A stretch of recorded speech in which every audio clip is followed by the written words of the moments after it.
Hey guys, it's Amber here with Gear Up, and in today's video, it is going to be part 2 of building a bug out bag.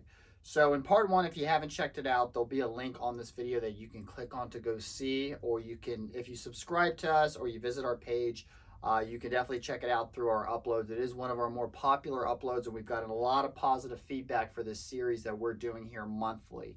But in today's part of the series, we are going to be discussing choosing the right bag or backpack for building your bug out bag.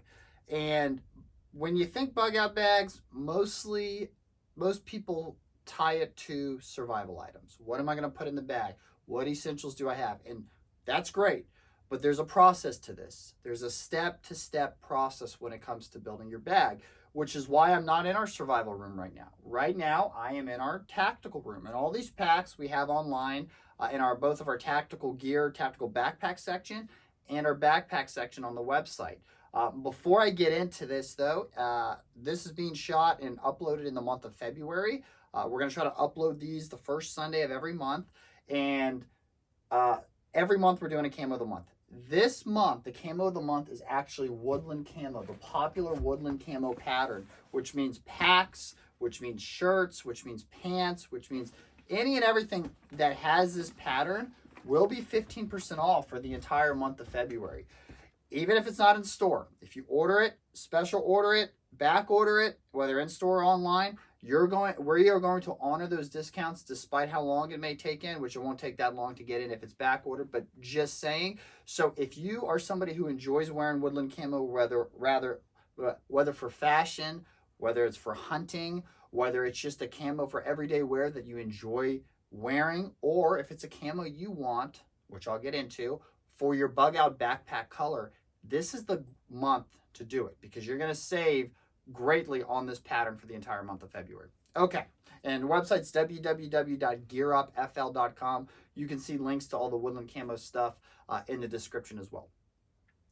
So the last video, we kind of talked about the purpose of building a bug out bag, why you should build a bug out bag, different scenarios to build a bug out bag, different kind of items you would want in your actual bag or pack.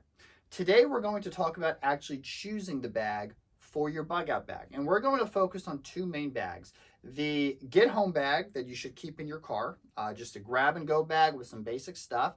And then the 72-hour pack, the backpack that you can stuff stuff in that is going to give you essential items for at least 3 days worth until you can get to a safe haven, until you can get to a shelter.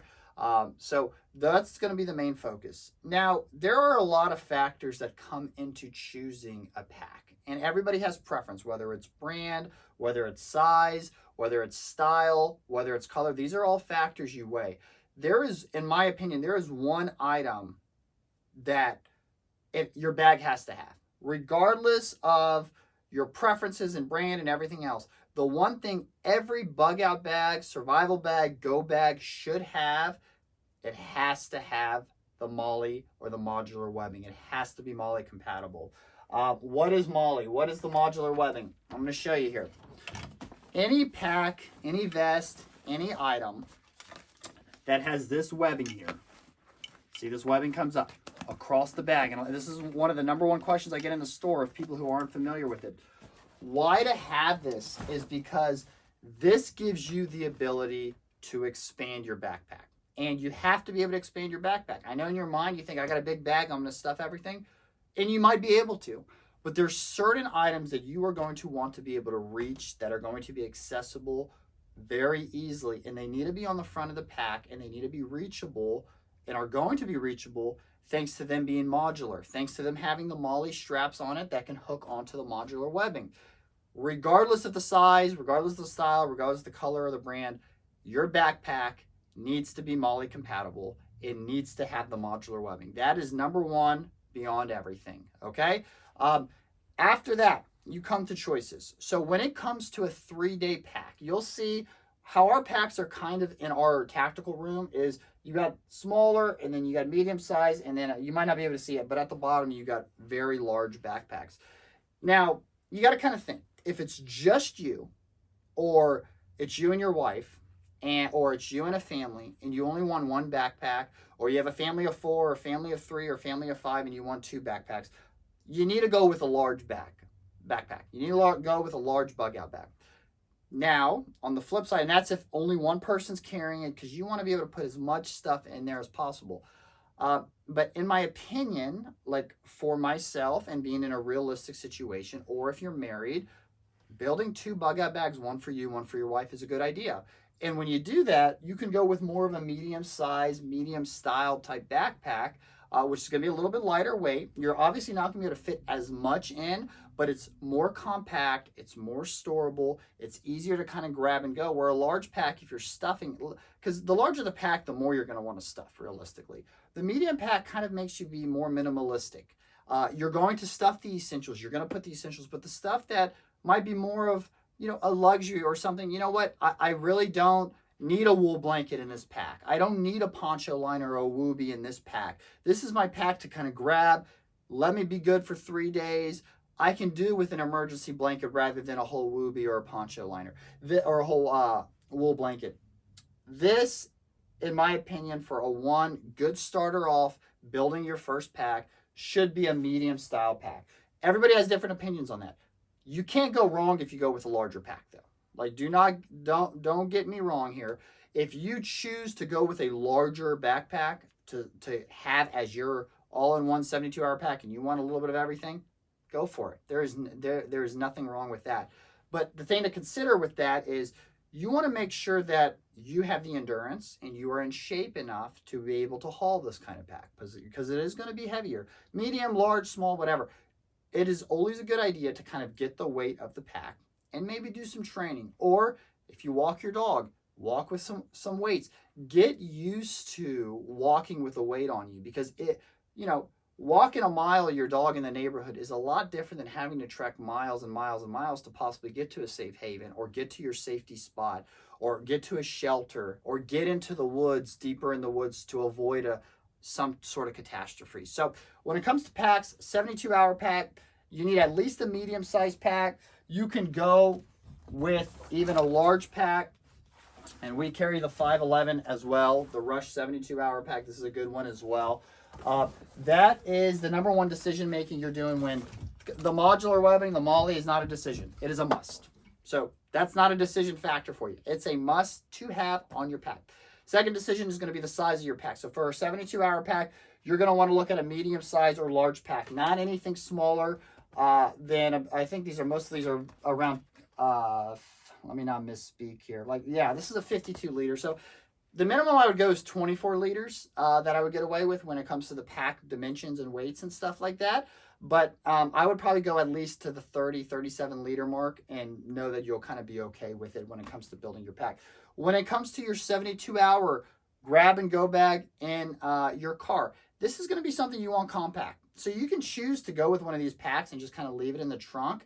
But I mean, if you're like me and you got to use your car constantly to transport stuff and put stuff in the trunk, you want a pack in there that's going to be a little bit more compact, not take as much space, and something that you can kind of have in there. It's not noticeable. It's not going to draw attention if people are like, oh, what's that?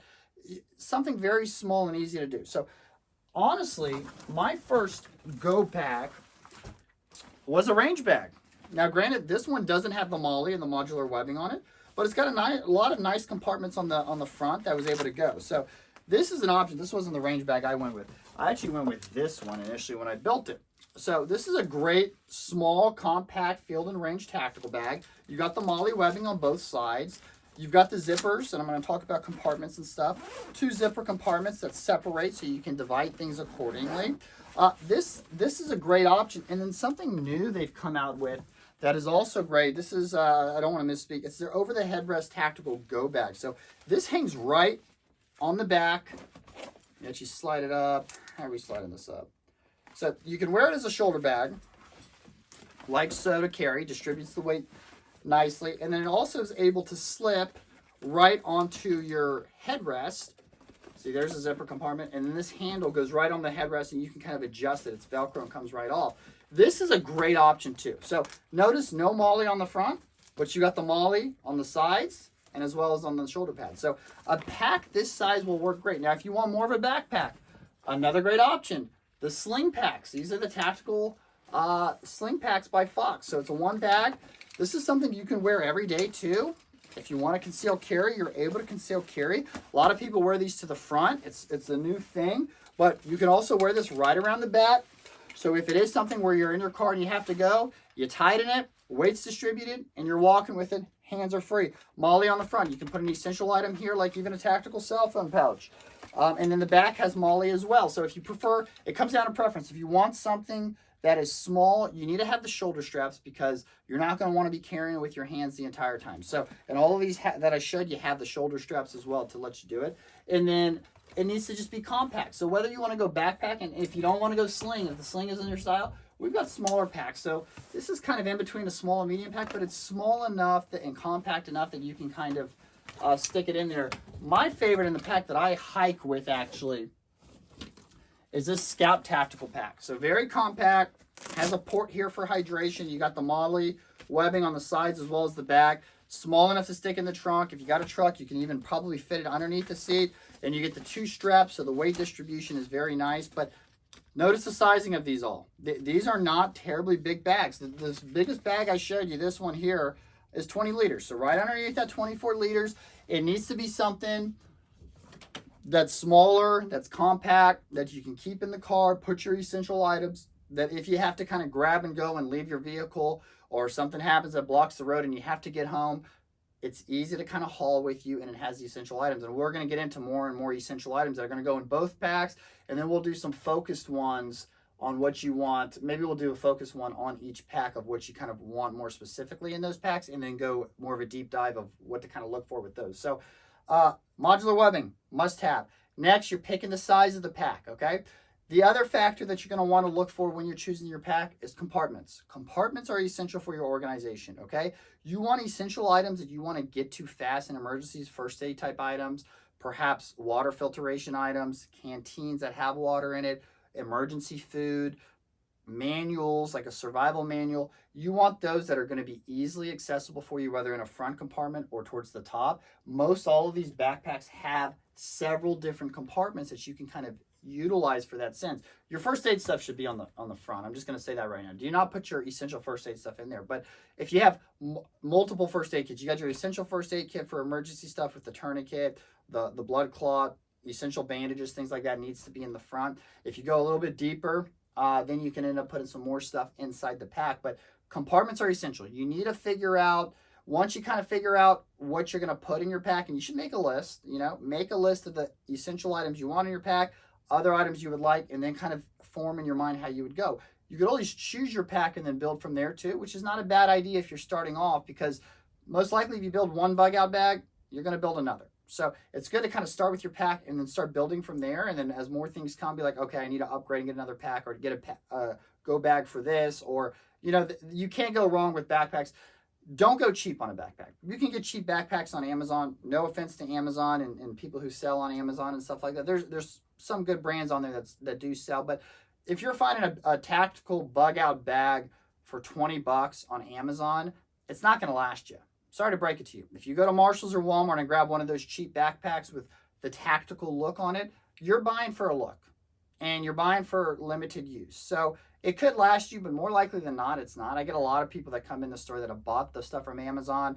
They use their bags just for travel. Within a few months, they're in here and like, okay, we need to get a quality backpack. So 511 Tactical makes great backpacks. We carry their Rush version. There's others out there.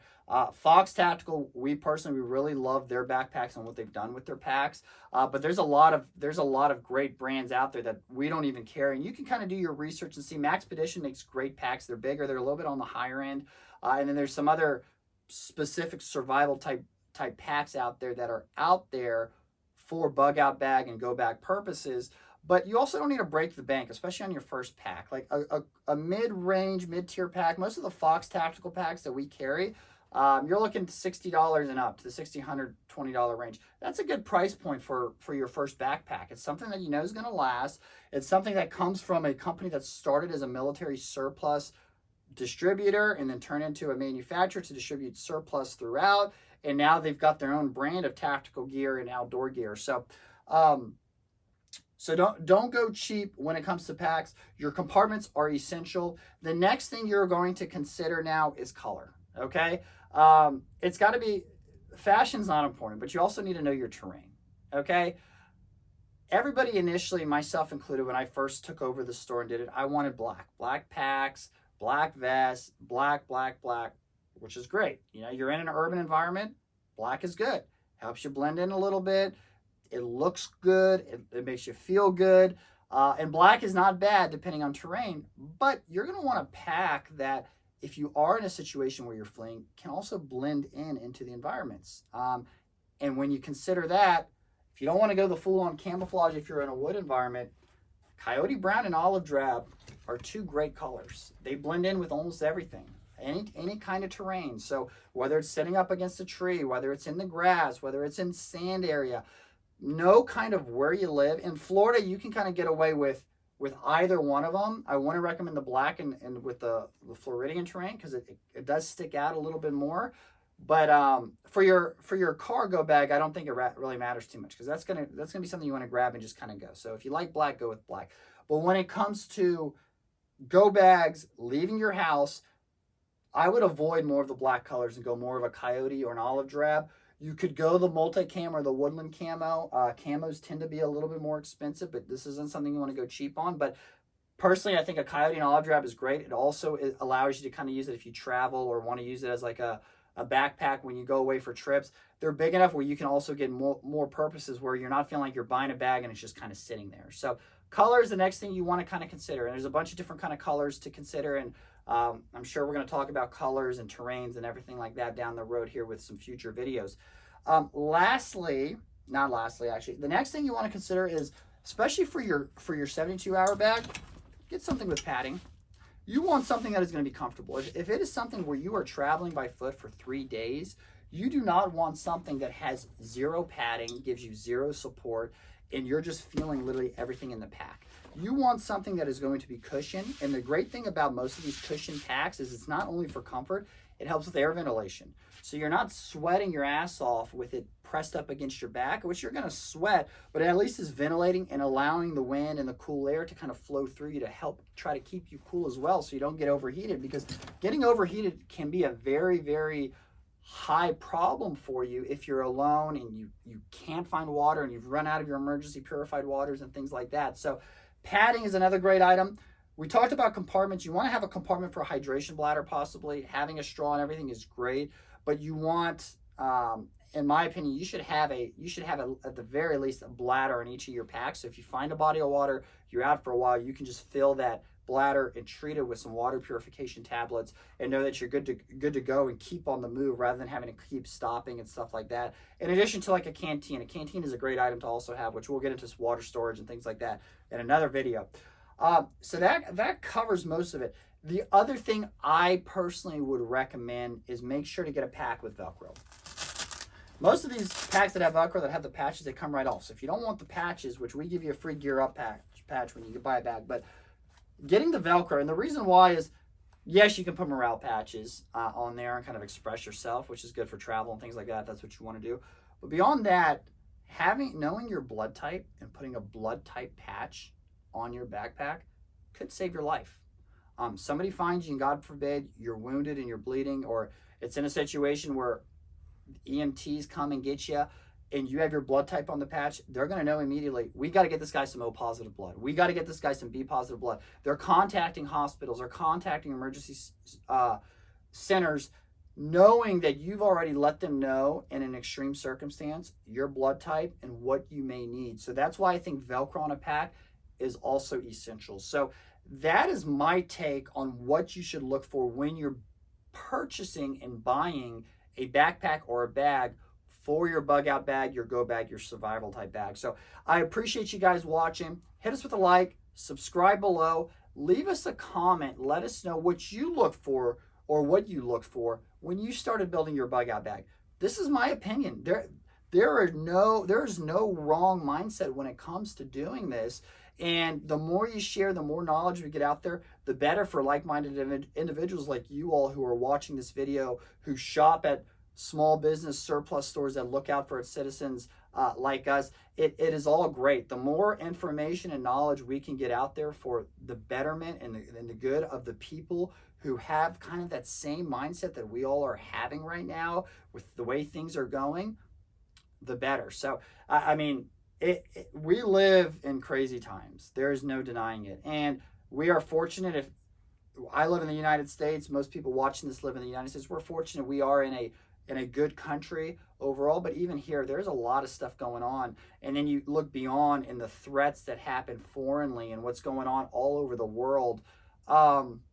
It's time to kind of shift that mindset and kind of start thinking that way. What if this happens? What am I going to do? So, not to freak people out, spook people out, but in my opinion, it's always a good idea to have it and not need it rather than need it and not have it. So, once again, I thank you guys for watching. If you're here locally in the Central Florida area, we are open 7 days a week. You can also visit us and order online at www.gearupfl.com. And I thank you guys for watching. Leave us a comment, like, hit us with that subscribe below, and let me know your thoughts and what your process is when looking for a backpack specifically for survival and go bag purposes. All right, guys, thanks for watching.